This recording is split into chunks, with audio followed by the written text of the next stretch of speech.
That White House press briefing we told you about is starting right now as we speak, so let's listen in. Secretary of State Marco Rubio, Defense Secretary Pete Hegseth, CIA Director John Ratcliffe, Homeland Security Secretary Kristi Noem, and Treasury Secretary Scott Bessent. It is imperative that the Senate continues to confirm the remainder of the president's well-qualified nominees as quickly as possible.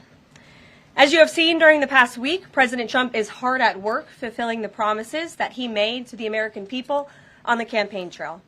Since taking the oath of office, President Trump has taken more than 300 executive actions, secured nearly $1 trillion in U.S. investments, deported illegal alien rapists, gang members, and suspected terrorists from our homeland, and restored common sense to the federal government.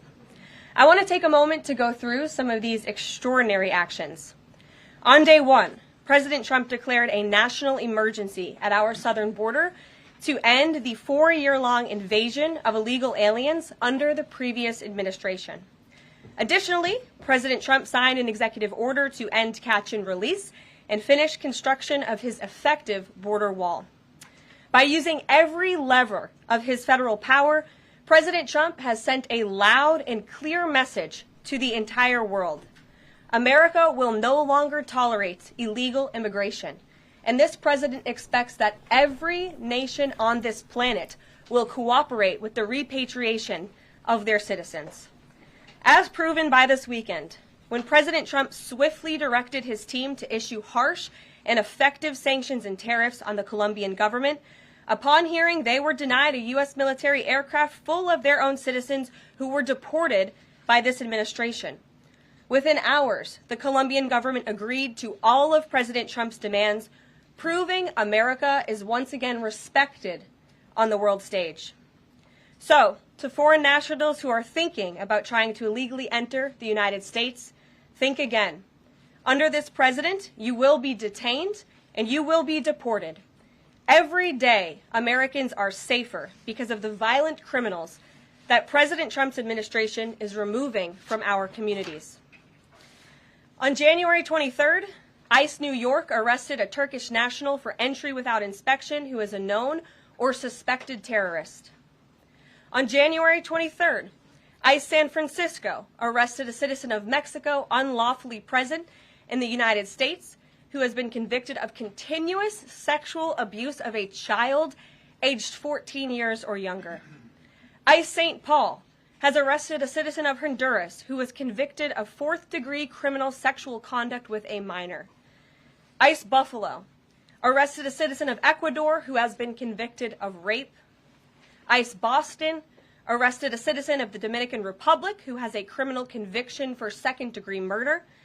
This criminal was convicted of murder for beating his pregnant wife to death in front of her 5-year-old son. And ICE St. Paul also arrested a citizen of Mexico who was convicted of possessing pornographic material of a minor on a work computer. These are the heinous individuals that this administration is removing from American communities every single day, and to the brave state and local law enforcement officers, CBP, and ICE agents who are helping in the facilitation of this deportation operation, President Trump has your back, and he is grateful for your hard work. On the economic front, President Trump took immediate action to lower costs for families who are suffering from 4 long years of the Biden administration's destructive and inflationary policies. President Trump ordered the heads of all executive departments and agencies to help deliver emergency price relief to the American people, untangle our economy from Biden's regulatory constraints, and end the reckless war on American energy. President Trump also signed sweeping executive orders to end the weaponization of government and restore common sense to the federal bureaucracy. He directed all federal agencies to terminate illegal diversity, equity, and inclusion programs to help return America to a merit-based society. President Trump also signed an executive order declaring it is now the policy of the federal government that there are only 2 sexes, male and female. Sanity has been restored. Before I take your questions, I would like to point out to all of you once again have access to the most transparent and accessible president in American history. There has never been a president who communicates with the American people and the American press corps as openly and authentically as the 45th and now 47th President of the United States. This past week, President Trump has held multiple news conferences, gaggled on Air Force One multiple times, and sat down for a two-part interview on Fox News, which aired last week. As Politico summed it up best, Trump is everywhere again. And that's because President Trump has a great story to tell about the legendary American revival that is well underway. And in keeping with this revolutionary media approach that President Trump deployed during the campaign, the Trump White House will speak to all media outlets and personalities, not just the legacy media who are seated in this room. Because according to recent polling from Gallup, Americans' trust in mass media has fallen to a record low. Millions of Americans, especially young people, have turned from traditional television outlets and newspapers to consume their news from podcasts, blogs, social media, and other independent outlets. It's essential to our team that we share President Trump's message everywhere and adapt this White House to the new media landscape in 2025. To do this, I am excited to announce the following changes will be made to this historic James S. Brady briefing room, where Mr. Brady's legacy will endure. This White House believes strongly in the First Amendment, so it's why our team will work diligently to restore the press passes of the 440 journalists whose passes were wrongly revoked by the previous administration. We're also opening up this briefing room to new media voices who produce news-related content and whose outlet is not already represented by one of the seats in this room. We welcome independent journalists, podcasters, social media influencers, and content creators to apply for credentials to cover this White House. And you can apply now on our new website, whitehouse.gov/newmedia. Starting today, this seat in the front of the room, which is usually occupied by the press secretary's staff, will be called the new media seat. My team will review the applications and give credentials to new media applicants who meet our criteria and pass United States Secret Service requirements to enter the White House complex. So in light of these announcements, our first questions for today's briefing will go to these new media members whose outlets, despite being some of the most viewed news websites in the country, have not been given seats in this room. And before I turn to questions, I do have news directly from the President of the United States that was just shared with me in the Oval Office. From President Trump directly, an update on the New Jersey drones. After research and study, the drones that were flying over New Jersey in large numbers were authorized to be flown by the FAA for research and various other reasons. Many of these drones were also hobbyists, recreational, and private individuals that enjoy flying drones. In time, it got worse due to curiosity. This was not the enemy. A statement from the President of the United States to start this briefing with some news. And with that, I will turn it over to questions. And we will begin with our new media members, Mike Allen from Axios, Matt Boyle from Breitbart. Mike, why don't you go ahead? Thank you very much. Karoline, does the President see anything fishy about DeepSeek, either its origins or its cost? And could China's ability to make these models quicker, cheaper, affect our thinking about expanding generation data centers, chip manufacturing? Sure. The President was asked about DeepSeek last night on Air Force One when he gaggled for, I think, the third or fourth time throughout the weekend with members of the traveling press corps. The President said that he believes that this is a wake-up call to the American AI industry. The last administration sat on and allowed China to rapidly develop this AI program. And so President Trump believes in restoring American AI dominance. And that's why he took very strong executive action this past week to sign executive orders to roll back some of the onerous regulations on the AI industry. And President Trump has also proudly appointed the first AI and crypto czar at this White House, David Sachs, whom I spoke with yesterday, very knowledgeable on this subject, and his team is here working every single day to ensure American AI dominance. As for the national security implications, I spoke with NSC this morning. They are looking into what those may be, and when I have an update, I will share it with you, Mike. Karoline, you say restore U.S. dominance. Is there a fear that the U.S. either is falling or has fallen behind? And how would the president make sure the U.S. stays ahead?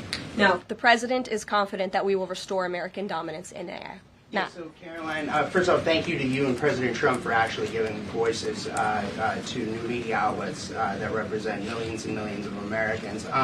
The thing I would add, I've got a two-part question for you. The first is just can you expand upon what steps the White House is going to take to bring more voices, not less, which is what our founder Andrew Breitbart believed in, into this room where they rightfully belong? Yeah.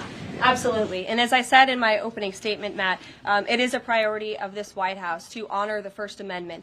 And it is a fact that Americans are consuming their news media from various different platforms, especially young people. And as the youngest press secretary in history, thanks to President Trump, I take great pride in opening up this room to new media voices to share the president's message with as many Americans as possible. In doing so, number one, we will ensure that outlets like yours, Axios and Breitbart, which are widely respected and viewed outlets, have an actual seat in this room every day. We also, again, encourage anybody in this country, whether you are a TikTok content creator, a blogger, a podcaster, if you are producing legitimate news content, no matter the medium, you will be allowed to apply for press credentials to this White House. And as I said earlier, our new media website is whitehouse.gov/new media. And so we encourage people to apply. Again, as long as you are creating news-related content of the day and you're a legitimate independent journalist, you're welcome to cover this White House. And secondly, Caroline, you said you laid out several of the actions that President Trump has taken. Obviously, it's a stark contrast to the previous administration of breakneck speed from President Trump. Can we expect that pace to continue as the first 100 days moves along here and beyond that? Absolutely. There's no doubt President Trump has always been the hardest working man in politics. I think that's been proven over the past week. This president has again signed more than 300 executive orders. He's taken historic action. I gaggled aboard Air Force One to mark the first 100 days of this administration, 4 p.m. last Friday, or first 100 hours rather. And this president did more in the first 100 hours than the previous president did in the first 100 days. So President Trump, I think you can all expect for him to continue to work at this breakneck speed, so I hope you're all ready to work very hard. I know that we are. Zeke Miller. Thanks, Caroline. A question that we've asked your predecessors of both parties in this job. When you're up here in this briefing room speaking to the American public, do you view yourself and your role as advocating on behalf of the president or providing the unvarnished truth that is, not to lie, not to obfuscate to the American people? I commit to telling the truth from this podium every single day. I commit to speaking on behalf of the President of the United States. That is my job. And I will say it's very easy to speak truth from this podium when you have a president who is implementing policies that are wildly popular with the American people, and that's exactly what this administration is doing. It's correcting the lies and the wrongs of the past 4 years, many of the lies that have been told to your faces in this very briefing room. I will not do that. But since you brought up truth, Zeke, I would like to point out, while I vowed to provide the truth from this podium, we ask that all of you in this room hold yourselves to that same standard. We know for a fact there have been lies that have been pushed by many legacy media outlets in this country about this president, about his family, and we will not accept that. We will call you out when we feel that your reporting is wrong or there is misinformation about this White House. So, yes, I will hold myself to the truth, and I expect everyone in this room to do the same. And Caroline, just on a substantive question, yesterday the White House Office of Management and Budget directed across the board freeze, with some exceptions for individual assistance, we understand, to federal grants. It's caused a lot of confusion around the country among Head Start providers, among providers services to homeless veterans, Medicaid providers, states saying they're having trouble accessing the portal. Could you help us clear up some of the confusion, give some certainty to folks, and also is that uncertainty, how does that uncertainty service the president's voters? Well, I think there's only uncertainty in this room amongst the media. There's no uncertainty in this building. So let me provide the certainty and the clarity that all of you need. This is not a blanket pause on federal assistance and grant programs from the Trump administration. Individual assistance, that includes, I'm not naming everything that's included, but just to give you a few examples, Social Security benefits, Medicare benefits, food stamps, welfare benefits, assistance that is going directly to individuals will not be impacted by this pause. And I want to make that very clear to any Americans who are watching at home who may be a little bit confused about some of the media reporting. This administration, if you are receiving individual assistance from the federal government, you will still continue to receive that.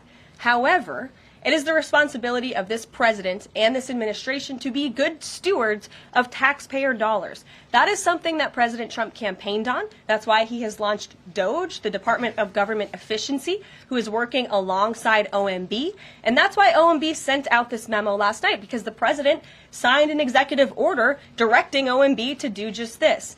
And the reason for this is to ensure that every penny that is going out the door is not conflicting with the executive orders and actions that this president has taken. So what does this pause mean? It means no more funding for illegal DEI programs. It means no more funding for the Green New scam that has cost American taxpayers tens of billions of dollars. It means no more funding for transgenderism and wokeness across our federal bureaucracy and agencies. No more funding for Green New Deal social engineering policies. Again, people who are receiving individual assistance, you will continue to receive that. And President Trump is looking out for you by issuing this pause because he is being good steward of your taxpayer dollars. Thanks, Caroline. Sure. How long is this pause going to last, and how is the Trump administration recommending that organizations that rely on federal funding make payroll, pay their rent in the meantime? It is a temporary pause, and the Office of Management and Budget is reviewing the federal funding that has been going out the door. Again, not for individual assistance, but for all of these other programs that I mentioned. I also spoke with the incoming director of OMB this morning, and he told me to tell all of you that the line to his office is open for other federal government agencies across the board, and if they feel that programs are necessary and in line with the president's agenda, then the Office of Management and Budget will review those policies. I think this is a very responsible measure. Again, the past 4 years, we've seen the Biden administration spend money like drunken sailors. It's a big reason we've had an inflation crisis in this country, and it's incumbent upon this administration to make sure, again, that every penny is being accounted for honestly. Why impose this pause with so little notice? Why not give organizations more time to plan for the fact that they are about to lose, in some cases, really crucial federal funding, at least for a period of time? There was notice. It was the executive order that the president signed. There's also a freeze on hiring, as you know, a regulatory freeze, and there's also a freeze on foreign aid. And this is, again, incredibly important to ensure that this administration is taking into consideration how hard the American people are working. And their tax dollars actually matter to this administration. You know, just during this pause, DOGE and OMB have actually found that there was $37 million that was about to go out the door to the World Health Organization, which is an organization, as you all know, that President Trump, with the swipe of his pen in that executive order, is no longer wants the United States to be a part of. So that wouldn't be in line with the president's agenda. DOGE and OMB also found that there was about to be 50 million taxpayer dollars that went out the door to fund condoms in Gaza. That is a preposterous waste of taxpayer money. So that's what this pause is focused on, being good stewards of tax dollars. So this doesn't affect Meals on Wheels or Head Start or disaster aid? Again, it does not affect individual assistance that's going to Americans. To follow up on Nancy, do you think there will be a list of who is affected and how much money is affected? How will these contractors and organizations know if they are actually having their funding frozen? And then secondly, if you're willing, can you just clarify, is the end goal of this to essentially challenge Congress or to prove that the president can withhold federal funding? In other words, is this an attempt to pick a fight to prove that he can do this? No, absolutely not. As it says right here in the memo, which I have, and I'd encourage all of you to read it, it says the American people elected President Trump to be the president of the United States and gave him a mandate to increase the impact of every federal dollar. This memo requires federal agencies to identify and review all federal financial assistance programs and supporting activities consistent with the president's policies and requirements. The American people gave President Trump an overwhelming mandate on November 5th, and he's just trying to ensure that the tax money going out the door in this very bankrupt city actually aligns with the will and the priorities of the American people. So will there be a line? Yes. Welcome. You look great. You're doing a great job. You talked about transparency, and some of us in this room know how just transparent President Trump has been the last 5 or 6 years. I think you'll do the same. My question is, do you think this latest incident with the president of Colombia is indicative of the global, powerful respect they have for President Trump moving forward, not only to engage in economic diplomacy with these countries, but also world peace? Absolutely. I'll echo the answer that the president gave on Air Force One last night when he was asked a very similar question by one of your colleagues in the media. This signifies peace through strength is back. And this president will not tolerate illegal immigration into America's interior. And he expects every nation on this planet, again, to cooperate with the repatriation of their citizens who illegally entered into our country and broke America's laws. Won't be tolerated. And as you saw, the Colombian government quickly folded and agreed to all of President Trump's demands. Flights are underway once again. Two questions on deportations, if I may. President Trump had said on the campaign trail that he would deport pro-Hamas students who are here on visas. And on his first day in office, he signed an executive order that said, quote, the U.S. must ensure that admitted aliens and aliens otherwise already present in the U.S. do not bear hostile attitudes towards the citizens, culture, government, institutions, or founding principles. So should we take this executive order as Trump saying he would be open to deporting those students who are here on visas but, hold pro-Hamas sympathies? The president is open to deporting individuals who have broken our nation's immigration laws. So if they are here illegally, then certainly he is open to deporting them. And that's what this administration is hard at work at doing. We receive data from DHS and from ICE every single day. From what we hear on the ground, ICE agents are feeling incredibly empowered right now because they actually have a leader in this building who is supporting them in doing their jobs that they were hired to do, which is to detain, arrest, and deport illegal criminals who have invaded our nation's borders over the past 4 years. That's what the president is committed to seeing. Peter. Just following up on the question on immigration first. President Trump, during the course of the campaign in 2024, said the following about illegal immigration. He said, they're going back home where they belong, and we start with the criminals. There are many, many criminals. NBC News has learned that ICE arrested 1,179 undocumented immigrants on Sunday, but nearly half of them, 566 of the migrants, appear to have no prior criminal record besides entering the country illegally. Is the president still focused exclusively, which is a civil crime, it's not criminal? It's a federal crime.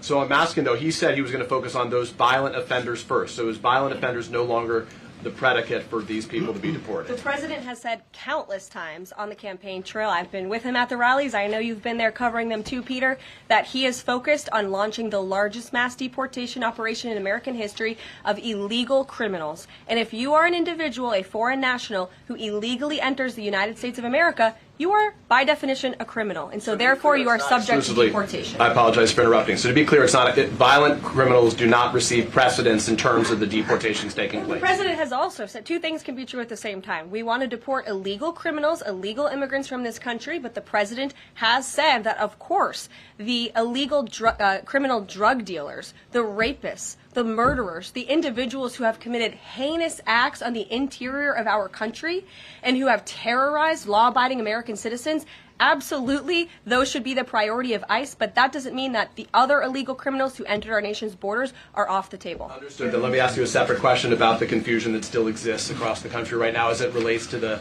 freeze or the pause as it's described. President Trump, of course, ran one of the key policy items was that he was going to lower prices, lower the cost of everything from groceries, as he often said.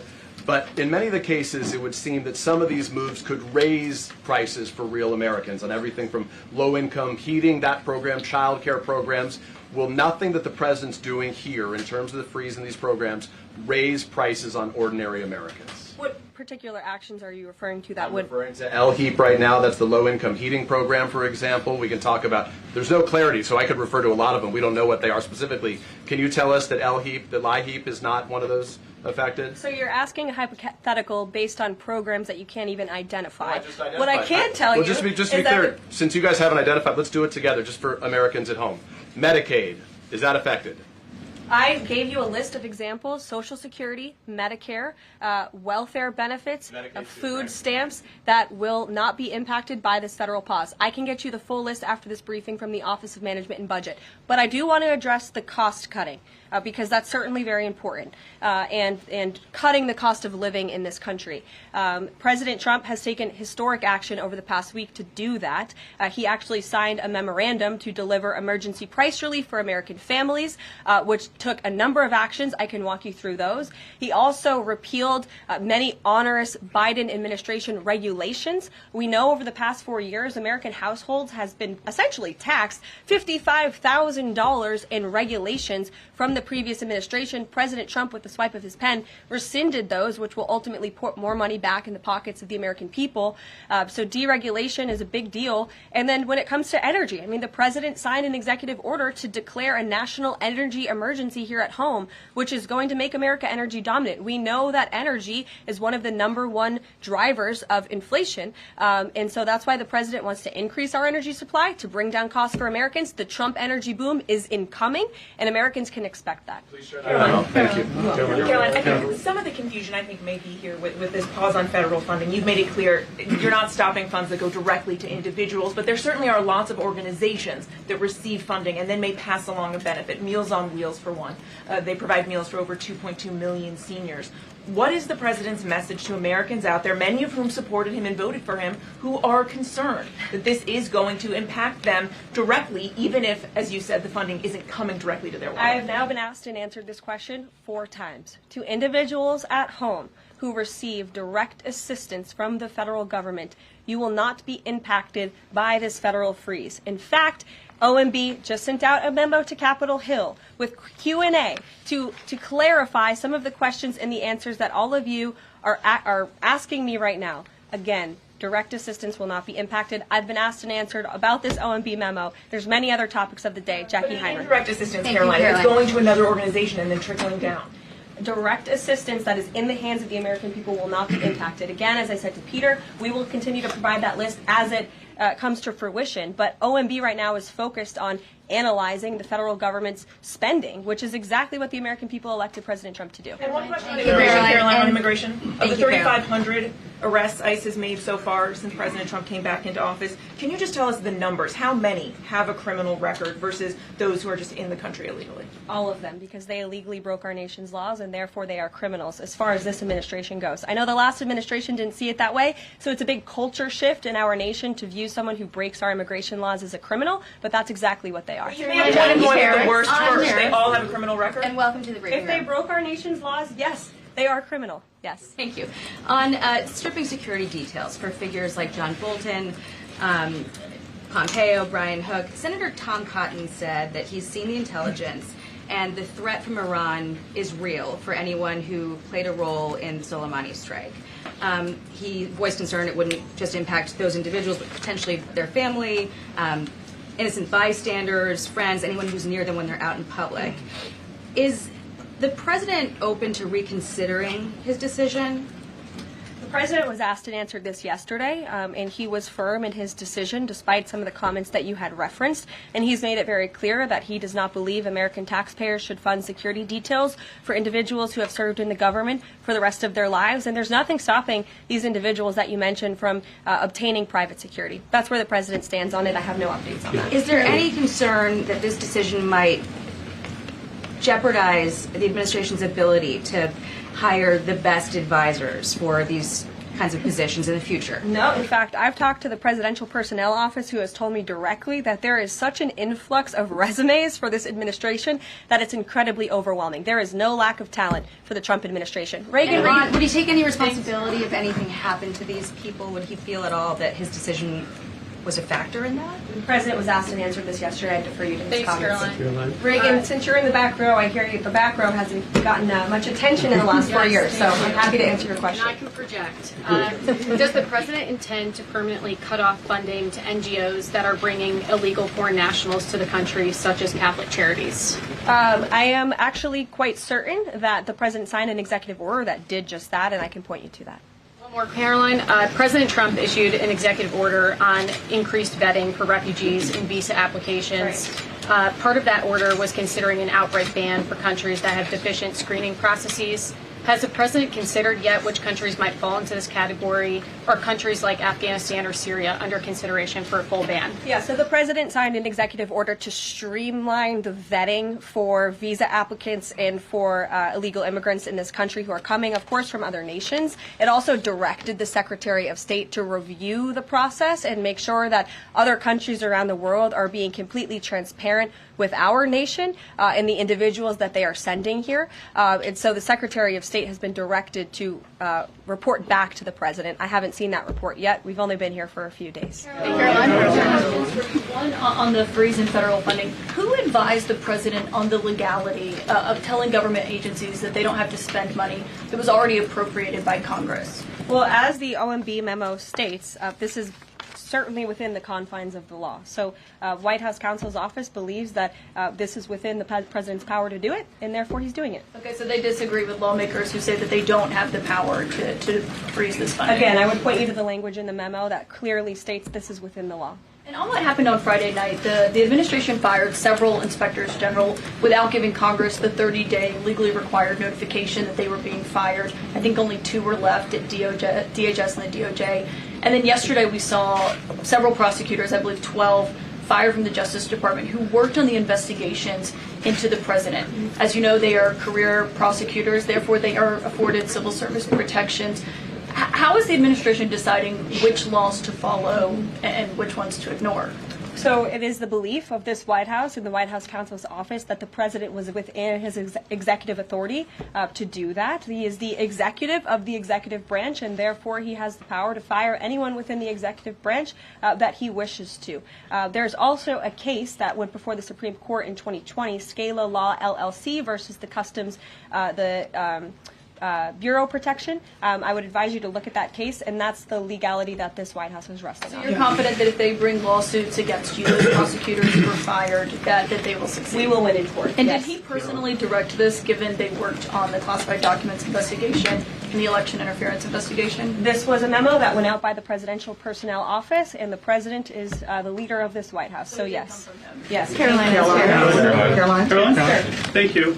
Congrats on your first day behind the podium. Thank you.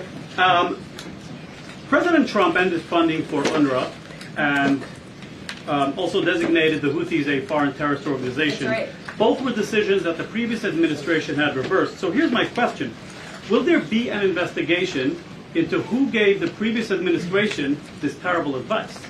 Well, that's a very good point. I haven't heard discussions about such an investigation, but it wouldn't be a bad idea considering that the Houthis certainly are terrorists. They have launched attacks on U.S. naval ships across this world, and so I think it was a very wise move by this administration to redesignate them as a terrorist group, because they are, and I think it was a foolish decision by the previous administration to do so. As for an investigation, I'm not sure about that, but it's not a bad idea. Josh. Thank you for the question. I appreciate it. Can you give us an update on the president's plans for his tariff agenda? He spoke a lot about this yesterday, and there's a couple of dates coming up that he's spoken to. Number one, February 1st, he's alluded to both the potential for tariffs for Canada and Mexico, but also China to take effect on those days. What's he thinking about that? Yeah. Should those countries expect that on the Again, first? he was asked and answered this question this past weekend when he took a lot of questions from the press, and he said that the February 1st date for Canada and Mexico still holds. The China 10% tariff that he also had mused about last Tuesday going into effect on the same day. Yes, the president has said that he is very much still considering that for February 1st. Yesterday he talked also about sectoral tariffs on, for instance, pharmaceuticals as well as semiconductor computer chips. He talked about steel, aluminum, and copper. What's the timeline on those? Is that a similar sort of coming days thing? Yeah, so when the president talked about that in his speech yesterday, that actually wasn't a new announcement. That was within a presidential memorandum that he signed in one of the first days here in the White House on his America First trade agenda. So there's more details on those tariffs in there. As far as a date, I don't have a specific date to read out to you, but the president is committed to implementing tariffs effectively, just like he did in his first term. Finally, he also was asked on the plane when he gaggled about the potential for a universal tariff. He was asked maybe about 2.5%. There was a report about that. He said he wanted much bigger than that. Should we understand that these tariffs would add up? You know, in other words, you might have country-specific tariffs like Canada, Mexico, China. You might have sectoral tariffs like on pharmaceuticals, as well as a potential universal tariff on top of that? Do these stack on one or the other, or would one sort of take precedence over another? All I can point you to is what the president has said on this front. The February 1st date for Canada and Mexico, also the China tariff that he has discussed. He rejected the 2.5% tariff. He said that was a little bit too low. He wants it to be higher. I'll leave it to him to make any decisions on that front. Phil Eichmann. What the Mexicans and Canadians have done so far, do you have any comment on whether that has met the bar, what he wants to see on fentanyl? Thank you. I won't get ahead of the president again on advocating to foreign nations on what they should or shouldn't do to get away from these tariffs. The president has made it very clear, again, that he expects every nation around this world to cooperate with the repatriation of their citizens. And the president has also put out specific statements in terms of Canada and Mexico when it comes to what he expects in terms of border security. We have seen a historic level of cooperation from Mexico, but again, as far as I'm still tracking, and that was last night talking to the president directly, February 1st is still on the books. Phil. Thank you, Caroline.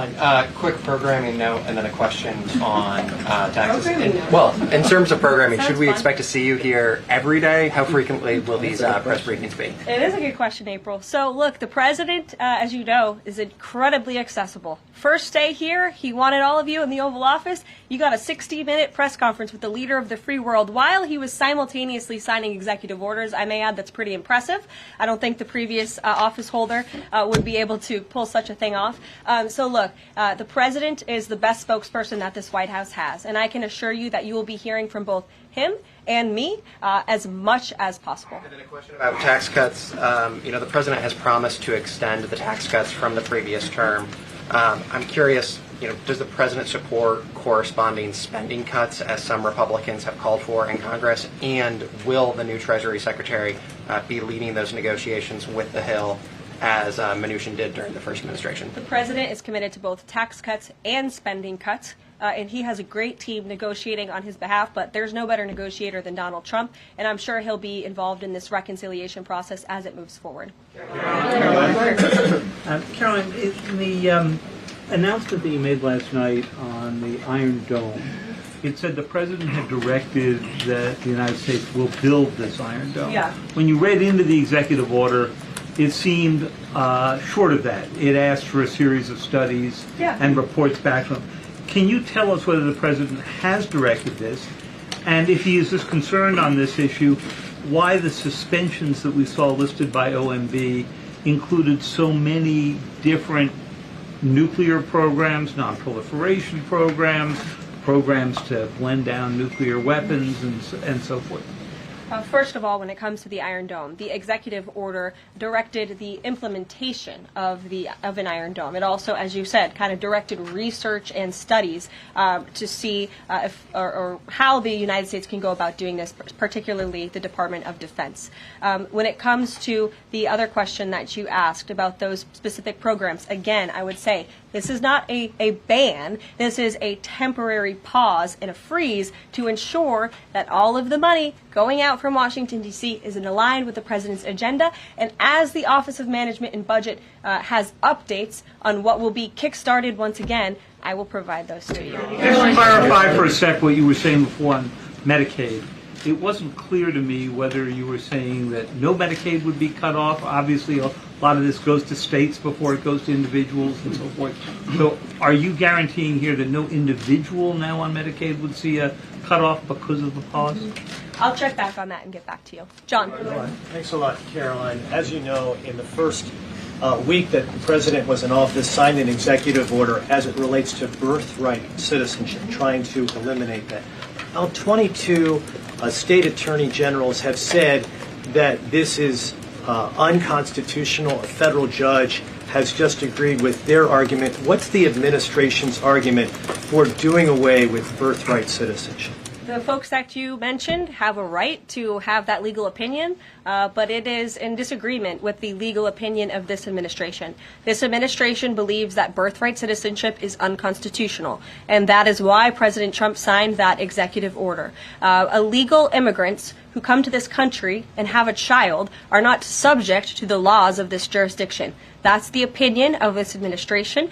We have already appealed the lawsuit that was filed against this administration, and we are prepared to fight this all the way to the Supreme Court if we have to, because President Trump believes that this is a necessary step to secure our nation's borders and protect our homeland. On foreign policy, if I may, the President's commitment to the NATO Defense Alliance, is it as strong as the prior administration?